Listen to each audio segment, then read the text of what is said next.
Right. Thank you very much for joining us, Meg. Just to get started, can you please let us know who is Meg and what do you do? Yeah, thanks so much for having me, Howard. It's really nice to be here. My name is Meg, like Howard said, and I am a cybersecurity incident response manager. I worked as a cybersecurity analyst for about 3 years before recently promoting to being the incident response manager. And entailed in that job is overseeing all of the incident handling, the analysts who are handling the incidents, the procedures, the remediations, the containments. So it's a really exciting job. Outside of work, I recently earned my Security Plus and CISSP certifications. I also have a Master of Science in Cybersecurity degree, and I also specialize in SAP security, which I've spoken about at a couple international conferences. So that's me. Sounds great. So how did you get started with in cybersecurity? A lot of people I know they go to college and get a degree, or some people just get certifications. You mentioned that you have some certifications. What was your path into your first cybersecurity job? Yeah, absolutely. So I'll be completely honest with you. I just, out of sheer timing and luck and networking, got Mm-hmm. into cybersecurity. I, at the time, was also working for the same organization, which happens to be a Fortune 100, so rather large organization. Mm-hmm. And I was working on the business side as a pre-sales engineer for Azure, so kind of helping with like people migrating from on-prem to the cloud. And I noticed that there was an open position as an associate cybersecurity analyst on the IT side. And I ended up applying. I had some really great people skills and soft skills, had an awesome interview. But at the time, I didn't have any certifications or any experience in cybersecurity.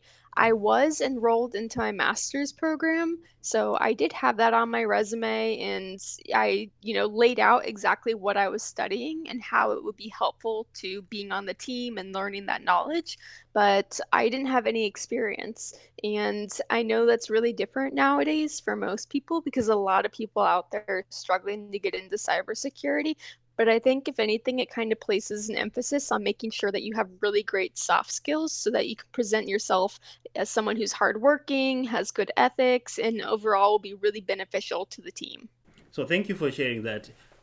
So you said you didn't have any certifications or experience, and for you it was mostly people skills. But for someone out there, a lot of people on my channel they keep asking me like, what is the best way to get started? And you mentioned that your way might not have been The normal one. the normal one, like most people Right. would. What would you suggest for someone who is in a different role or maybe is just graduating? What would be the very first steps that they should take to get started in Sure. cybersecurity? hmm So there are quite a few paths with this. And to your question, you said, what if someone is newly graduated or they're a student? Yeah. If you are graduating with a cybersecurity degree, then all the more power to you. That's amazing. It's starting you out on a great foot. I Mm-hmm. think this really helps people to stand out. And unfortunately, nowadays, a lot of companies are still looking for people who have degrees or higher education. Mm-hmm. There are companies like Google and IBM, though, that aren't asking for degrees anymore, which I think is going in the right direction. Yeah. Nonetheless, some of my biggest recommendations for people who are looking to get into cybersecurity, if you can't get a degree, what I would recommend is trying to find someone perhaps local to you that you can shadow. Someone who's already working in cybersecurity or a subfield of cybersecurity like pen testing or GRC, which is governance, risk, and compliance for those who don't know, and just shadow with them and let them mentor you. That does a couple things. One, it obviously builds up your knowledge. It shows you what exactly a day to day would be like for a professional. It Mm-hmm. really helps you with networking skills. And probably the most important is that when you build that rapport with the organization that's mentoring you or you're working with, if they have an open position on their team or they need help, chances are because they already have that relationship with you, they're going to think about you to fill that new position. It also is really helpful if you're going to interview for another position and you can write on your resume that you've been shadowing and being mentored by another professional for, 6 months to a couple of years. That really shows that you have a strong interest in the field and you're willing to spend your time outside of work to kind of get a better grasp and learn things and keep up to date. That's really great advice. Appreciate that. So what is the role of certifications then? You mentioned mentorship and looking for real life experience. And based on your experience, and given that you have also moved up in your organization, what role do certifications have in progressing in your career? Yeah, that's a great question. So, again, it depends on where you're at in your career. I'd say if you're brand new and looking to get into cybersecurity, then there Mhm. are several certifications that would be very beneficial. So, namely, those are going to be the CompTIA Security Plus. That's a Mhm. really widespread one.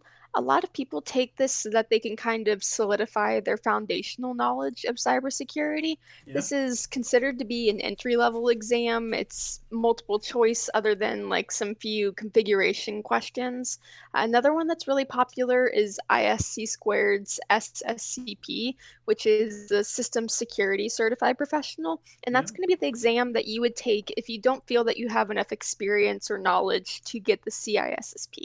So I recommend these exams as kind of starting exams because they are so broad that they really give you like a very solid basis of what you should be expecting to know when you get an actual job in cybersecurity. That said, if you're already in cybersecurity and perhaps you're looking to specialize in something, whether it's to become a cloud architect or to go into incident response, obviously certifications are also extremely beneficial then because they're going to give you very granular knowledge on a specific field that you're trying to get into. So if you're looking to get into cloud, then the ISC squared CCSP, which is the Certified Cloud Security Professional, this is a great certification to really show to a prospective employer or to show to your current employer that you Mhm. do have that interest in that field and you're willing to go out and study hard for it and learn the material. That's awesome. Those are some really good certifications there. And you also have your CISSP. A lot of people ask Mhm. me, is it a would you consider the CISSP to be a really hard exam? And there's a lot of people who come to my channel mostly because they want to talk about the CISSP. What would you say about Mhm. the CISSP, and maybe if you have any insights on how long it took you to get it, and also what was your strategy in getting the CISSP? Yeah, absolutely. So, the CISSP, it is a definitely a hard exam. I mean, the CISSP is not an entry level exam, of course, as many people know. It's Yeah. an exam that requires you to have 5 years of experience. Now, one of those can be substituted for education. So, if you have a degree, that can qualify for 1 year. Mm-hmm. But the CISSP is going to be aimed towards the people who have been in the field for some time and they expect a certain level of proficiency of knowledge out of those who are passing this exam. Mm-hmm. And for me, I think I was a little bit of an outlier when I passed the CISSP, and that's because I did study for such a short time. It took me about 3 months from when I first started studying for the Security Plus, which I count as studying for the CISSP, Yeah. to the time that I passed the CISSP, it was 3 months. But if you're on Reddit, if you're in a Discord study group, if you're reading people's experiences, most people take 6 months, anywhere up to a year, to learn all of the information. And that's because it's just so broad. There's so many different topics across the 8 domains that really trying to hammer all of it, to deeply understand it, to be proficient in it, to be able to have conversations about it, it Yeah. takes a while to really take it in and be able to speak about it. I felt, and I know you have your CISSP as well. For me, for the exam, I really felt as though they aren't asking you technical questions. Yeah. It's not a technical exam. They're really Mm-hmm. putting you into a situation and trying to assess if you can pick the best answer, the most likely answer, the one that uses the less resources and costs the least, but has the best long-term investment for the company. Yeah. So overall, it's a very challenging exam. You really have to have the right mindset for it. That's awesome. Yeah, and I'm glad that you mentioned that the CISSP is not entry level. And I watched one of your videos on your channel. You also do make that clear that a lot of companies that are asking for the CISSP as an entry level certification are making a mistake, because people who pass the CISSP Hmm. are not expected to be entry level or people who haven't worked in the industry. So, Right. so I'm Hmm. glad that you highlighted that. Um, Another component that I've seen, especially having my channel here, is that employers aren't really taking people seriously, especially if they don't have experience, if they don't have hands-on experience. And even if with your certification, they're going to ask you for experience. And that's why I created this channel, IT Security Labs. What would you Right. say to those people who don't have the hands-on experience? Would you suggest maybe a home lab like the way I do, or what are other avenues that people can get this hands-on experience that you have seen or that you have done? Yeah, absolutely. So I think home labs are fantastic. That said, I know a lot of Mm. people, maybe due to an employment issue or due to age, maybe they don't have the finances to get a machine or to get a monthly subscription in the cloud. So maybe they don't have the financial access to creating a home lab. Yeah. And if that's the case, because it's the case for a lot of people, if you simply just type in like free resources to learn cybersecurity, there's actually a great bundle of resources out there. There are classes from top universities like Stanford and University of California and Mm. Berkeley, and they offer introductions to cybersecurity courses. Cyberary, for example, they give you Mm. free trials, or IT Pro TV. If you just take a little bit of the time to kind of research it a bit, you can find some of these top level institutions. SANS, for instance, the SANS organization, they offer these free trainings, or they have Yeah. webinars, or if you go on YouTube, there's so many resources at people's disposal that really, if you have a will to learn something and you don't have the opportunity to get hands-on experience, you Yeah. can just go find it and try to create your own experience with it. That's it. That beside, like Howard was saying, certifications can really bolster your resume. So if you do have the financial means to get a certification, you should Mm. also try to look into educational discounts for certifications. I know CompTIA, for example, offers student discounts if you're enrolled in a university or high school or something. So Yeah. I think they take off like $100 or so on the certification. But there are means of getting more knowledge at little cost. Go on Reddit, just any resource that you can find that you can learn, engage with, even just talking to professionals in your area. Try to join the local cybersecurity chapters, an ISC squared chapter, anything Mm. that you can to get yourself involved in your daily life about cybersecurity is really going to put you ahead of the game when it comes to other applicants. An applicant can just have a degree and a certification, but if Yeah. they don't come across well in an interview with people skills, if they don't express that they are genuinely and passionately interested in cybersecurity and they're just there to get money, then, I mean, for me, this is not really someone I want to work with. I would rather work with someone who is genuinely interested in the field and they're constantly looking for new ways to learn about it and new things to do. So if you just look for it, usually you can find some things. Nice. Yeah, I have two questions that came to mind right away as you were saying those two things. Yeah, And sure. first one is, because of the vast amount of knowledge that's out there, nowadays you can just go out there on the internet and grab a bunch of resources and start learning. Mhm. One of the challenges that people face is that they don't know which part of cybersecurity they want to be. They don't even know if they want to be Mhm. on the defensive, the sales Yeah. side, or so. For someone who hasn't even started, where would they really go to narrow down their scope, so to say, so they know what to focus on? How would you go about Mhm. focusing on at least one thing? Yeah, absolutely. And that's a really good question. As you mentioned, there are so many different subfields within cybersecurity that it can be overwhelming. Yeah. The thing that I would note though is when you're just starting out at cybersecurity, you shouldn't expect of yourself to know exactly what you want to do. I Mm-hmm. would rather you spend more time perfecting your craft and perfecting your foundational knowledge than Mm-hmm. worrying about trying to get into pen testing right off the bat.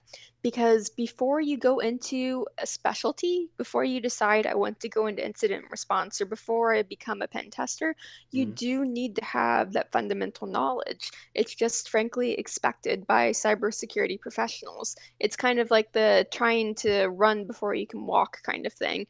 Don't mm, try to do it too quickly. Don't rush it. It's a process. You're yeah. going to find what you like, and you're going to find what you like because you're taking the time to evaluate all of the information that's at your disposal. In the process of learning all of these fundamental skills, you're gonna see, oh, I find it really interesting what the blue team does, which is defense, or you really like what the red team, which is offense, does. And you'll Mm, kind of get little key indicators in your brain going that'll point you in the right direction.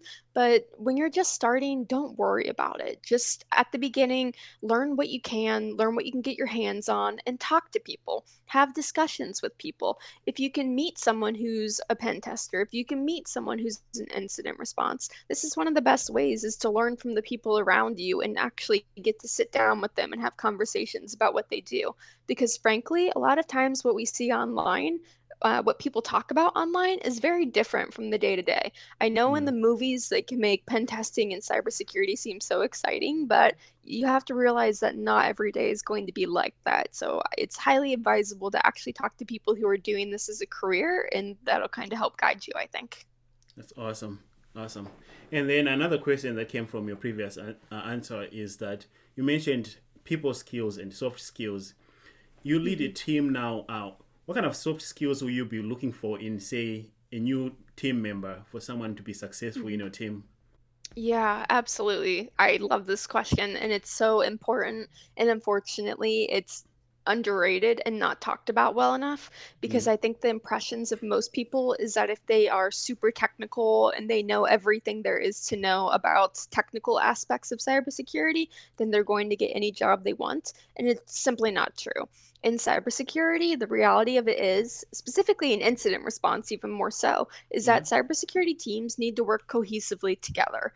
You, as one human, simply can't usually do everything by yourself. And it requires having an understanding of your colleagues, being able to get along with them well, and being able to communicate well is extremely important, Yeah. especially if your company is being attacked or your organization is being attacked. You yourself, chances are, aren't going to be able to contain and remediate and restore everything. You're going to need to draw in different peoples from different groups within your organization. And you need to have the soft skills and the people skills to be able to work nicely with others, to be able to build rapport with your colleagues. And that's just really important. Communication, I'd say, is number one. Yeah. Having a good sense of prioritization is also very important. Knowing that putting out the fire is more important than responding to maybe an everyday email. Mm, And another thing that's really important for incident response is organization. So for me, those are kind of the main important things. But I'd say for the overarching cybersecurity field, yeah. that communication, hard work, and frankly, patience, not giving up is very important because I'm sure Howard can agree oftentimes to get Mm, a resolution to something, to figure out how to do something, it takes a while. It doesn't come to you right off the bat, and you're going to yes. have to do research, you're going to have to speak to your colleagues, you're going to have to use your resources, and you can't just give up and quit right off the bat. That is really awesome. Thank you for that. Yeah, I agree that you need to be really patient, especially in my day-to-day job as a cybersecurity engineer. We have to solution things, and sometimes solutions take time, and you have to really Hmm. be patient, and also know that you can't just jump into production. You need to test things, you need to run things by other people, other Right. teams, and I Hmm. 100% agree with that one. And Right. another very important question that I have, I don't have a lot of female viewers on my channel. I look at my statistics on my YouTube channel. I think 2% of my 17,000 subscribers are female, which I found Hmm. out that that's even higher than most tech channels. We don't see a lot of females. We don't see a lot of people who look like myself even jump into technology as their first career or even think about it. As a Right. female in technology, what do you say to others who might be watching this who are also thinking about getting into technology? Is it a boys' club, like others maybe view it as? Hmm. Yeah, I love this question. I'm very happy that you asked it. So, No, to every female who may be watching this, even if it's just, the 2% of you, you don't have to worry about it being a boys' club. The Mm, reality is, at the end of the day, and I'm sure you already know this, is that you are capable of doing anything you want and accomplishing anything you want, so long as you're willing to put in the hard work. You shouldn't be intimidated by the fact that the field is some like 85% males. If mm, anything, that just creates more opportunity for you to showcase your skill set, to stand out, and to shine. Don't be intimidated by the male factor of it. Chances are, where you go to work, the guys are going to be the nicest people. They're super kind, at least in my mm, experience. I've had great experiences with my colleagues. And cybersecurity tends to be a very tight niche field on teams. So, mm, if you get into a team, you're probably going to find that the people you're working with are going to be really fun to work with, and you're going to learn a lot from them. So definitely don't be scared. I wish I could express that to all the females because cybersecurity really is a fantastic field to get in. All the mm. positions that are open, how it's always changing. Generally, it pays well. There's job security. There's so many different things I could go on about why I love cybersecurity, but I just wish I could tell all the girls and be like, yeah, come join our field because it's a really great field to be in. That's awesome. That's really good to hear from you. Uh, Another aspect question that I get asked a lot. I try to focus on the technical side of things. I don't consider myself someone who gives career advice. I always Mhm. felt like I wasn't qualified to do so because I was also learning myself. But it's great that I can bring people like yourself who can also help answer these questions. Most people who want to get into cybersecurity ask me this question point blank, like, okay, what is the full path that I can take if you were to write a prescription in summary? Like, I don't know anything about cybersecurity. Where would you say start here and end here? Where would you give them as a clear answer to that? Mhm. So I wish there was a clear answer. I really don't think there is a clear answer for where to start and where to end. Yeah. But I think if you really tailor your journey to your strengths and your weaknesses, that's ideal. My biggest thing that I'll always fall back on is to ask for help and to Mm, reach out to the people around you, whether it's Howard, whether it's me, whether it's, someone that you know in your real life or someone at a corporation that's near you. I would just always try to get as much experience as you can and talk about cybersecurity as much as you can. Even if you go on Reddit and you attend the Ask Me Anythings or the Mentorship Mondays or joining the study groups and the Discords, it's really mm, just getting out there and being brave enough to have the conversation and to start networking with people. Because the reality is, and I'm sure Howard can attest to this, we both get a ton of questions from people who want a cut and dry plan of how to get into cybersecurity, but there mm, really isn't one. We can tell you, yes, you should get a degree in cybersecurity, or yes, you should get these certifications. But the unfortunate thing is every path is so different that even if you went out and got a degree and got the certifications, it mm. wouldn't guarantee you a job. So you really just have to kind of sit back and examine your path and yourself and see what would present you as the best overall candidate for a job. Awesome. Awesome. So you mentioned that people can reach out, can always be in touch with fellow professionals, and I'm sure after watching this, a lot of people are going to want to maybe be in touch with you, follow your content, and see what you can offer them. What what platforms can they find you on, or where can they reach you at if they wanted to reach out? Yeah, so I have a YouTube channel which right now has been more geared towards career advice, I guess, if you will, about breaking into the field and passing certifications. Yeah. However, once I kind of finish those series, I'd like to diversify and do more technical things. That said, I do have a Gmail, which I'll give to Howard, and I have a Twitter and an Instagram. So you can email me, DM me, whatever you need, and I'm always happy to reach out to people and try to help as best as I can. Awesome. Thank you very much, Cybersecurity Meg. We really appreciate you taking time to just answer some of these questions, and I'm pretty sure a lot of people find value in them. And thanks a lot. Yeah, thank you so much, Howard. I appreciate the time, and I hope that your followers find this beneficial.